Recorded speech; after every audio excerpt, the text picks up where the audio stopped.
नमस्कार मित्रों, स्वागत है आप सभी का हमारे संस्कृत चैनल संस्कृत लोक में। मित्रों, आज हम आपके सामने उपस्थित हैं संस्कृत का एक अलंकार उपमेय उपमा अलंकार लेकर के। संस्कृत के जो साहित्य दर्पण के अलंकार हैं उनकी हमने एक सीरीज चलाई हुई है और उसमें हम संस्कृत के सभी अलंकारों को पढ़ रहे हैं। आज ये उसका 10वां भाग है। इससे पहले 9 भाग आ चुके हैं। तो यदि आप उन भागों को भी देखना चाहते हैं, उन अलंकारों को भी जानना चाहते हैं, तो आप हमारी प्लेलिस्ट में जा कर के वहाँ उसको देख सकते हैं। प्लेलिस्ट का नाम आपको मिलेगा अलंकार, तो आप उनको देख सकते हैं। आज का हमारा विषय है उपमेय उपमा अलंकार।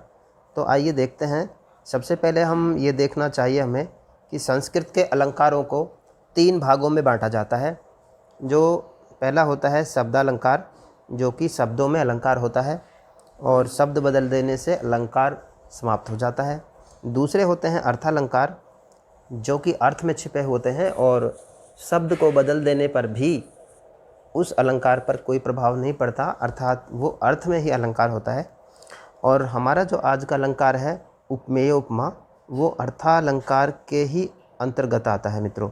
तो इस तरह हम देखते हैं कि हमारा आज का अलंकार उपमेय उपमा अलंकार अर्थालंकार से ही संबंधित है। आइए देखते हैं कि इसमें क्या होता है। इससे पहले हमने देखा था, हमने एक अलंकार पढ़ा था जो कि उपमा अलंकार है। ये उससे ही संबंधित है।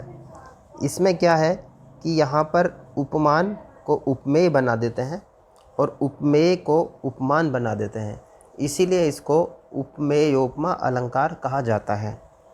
जब हमने उपमा अलंकार पढ़ा था तो उस समय हमने देखा था कि एक उपमान होता है और दूसरा उपमेय होता है। इसमें एक से हम दूसरे की तुलना करते हैं।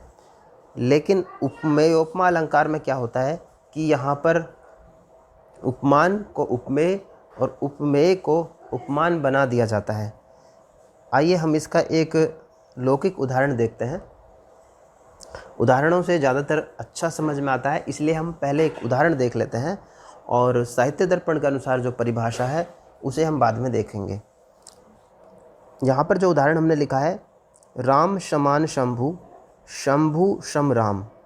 अर्थात ये कह रहे हैं कि राम जो हैं वो शंभु अर्थात शिवजी के समान है और शंभु सम राम और शंभु राम के समान है। अर्थात इन्होंने राम को शंभु के समान, शिव के समान, और शिव को राम के समान बताया है। अर्थात एक दूसरे से आपस में तुलना की है। पहले राम की शंभु से तुलना की, फिर बाद में शंभु की राम से तुलना की। पहले जो उपमान था वो बाद में उपमेय हो गया और जो पहले उपमेय था वो उपमान हो गया। इस तरह से ये उपमान उपमेय हो गया, उपमेय उपमान हो गया। इस अलंकार को ही संस्कृत में उपमेयोपमा अलंकार कहते हैं। साहित्य दर्पण कारक के अनुसार इसकी परिभाषा वहाँ पर लिखते हैं कि पर्यायेण द्वयोरेतद् उपमेयोपमा मता। पर्यायेण द्वयोरेतद् उपमेयोपमा मता। दो पदार्थों की जहाँ उपमेयोपमता क्रम से हो वहाँ उपमेयोपमा नामक अलंकार होता है। उसी बात को फिर से ये कह रहे हैं कि जहाँ पर दो पदार्थों की क्रम से अर्थात उनको बदल बदल करके उपमान को उपमेय बनाना और उपमेय को उपमान बनाना। यहाँ पर देखिए, उपमान को उपमेय बनाते हैं और उपमेय को वापस से उपमान बना देते हैं। तो इन दोनों को आपस में बदल देते हैं, इन दोनों को आपस में इंटरचेंज कर दिया जाता है, इसीलिए इस अलंकार का नाम उपमेयोपमा अलंकार होता है। एक और प्रसिद्ध उदाहरण यहाँ पर है जो कि साहित्य दर्पण से ही हमने लिया है। कमलमेव मतिरिव कमला, तनुरिव विभा विभेव तनुः, धरणीव धृतिरिव धरणी, सततम विभाति बत यस्य। यहाँ पर ये किसी राजा की प्रशंसा कर रहे हैं और कहते हैं कि कमलेव मति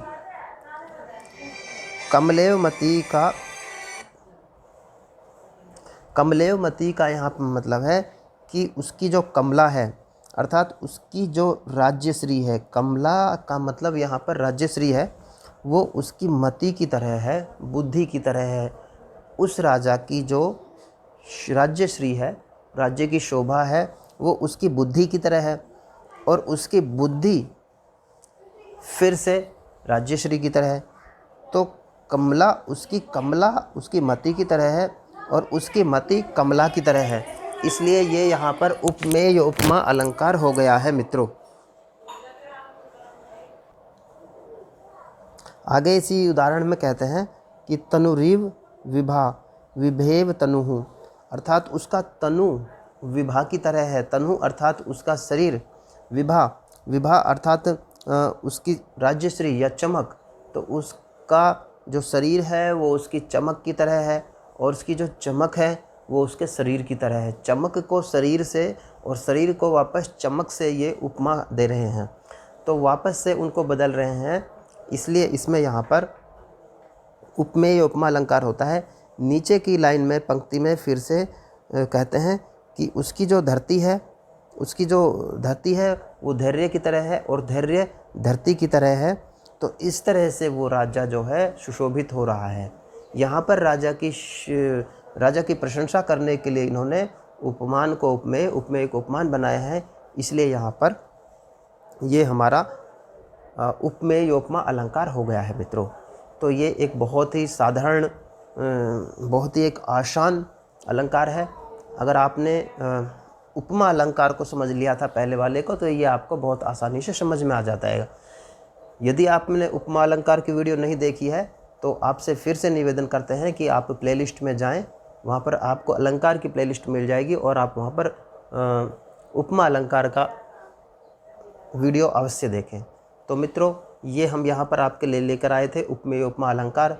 हम इसी तरह के वीडियो लेकर आते रहते हैं, और ये जो चैनल है ये संस्कृत की प्रतियोगी परीक्षाओं के लिए समर्पित है। आप यदि उसकी तैयारी कर रहे हैं, किसी भी संस्कृत की परीक्षा की तैयारी कर रहे हैं, तो आप इस चैनल को सब्सक्राइब कर लें। ये वीडियो पसंद आया है तो वीडियो को लाइक करें। धन्यवाद मित्रों, जल्द ही मिलेंगे किसी दूसरी वीडियो में किसी दूसरे अलंकार के साथ।